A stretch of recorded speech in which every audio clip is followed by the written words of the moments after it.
Yeah, I have a question for Mr. Elder, or actually a comment. First of all, my job causes me to travel, and I have heard your radio show several times, and I have enjoyed it. I'm 53 years old. I raised 4 children by myself. There was times that I worked up to 4 jobs at one time. I never asked for welfare.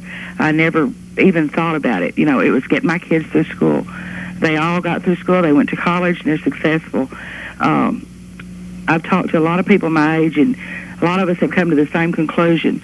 When the government started telling us we couldn't punish our children, and I don't believe in child abuse or beating, but when they started telling a parent that you've got to be afraid to spank or punish your child, when they took prayer out of school, you go back and you check the dates on that, you'll see soon that we started having the gangs, we had all these problems, and we keep having, you know, welfare babies, having more welfare babies, and the government has too much control in our lives.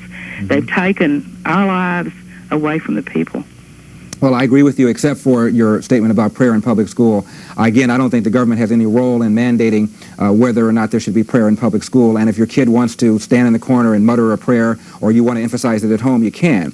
But I do agree with you about the welfare state. If you look at the spending that we now do on welfare, and how it's ratcheted up from 1965 or so, that's when you find the explosion of children having children. In the black community, for example, 70% of black kids are now born to unwed mothers. This is appalling, and it has a direct relationship between that and crime, that and other people having kids before they get married.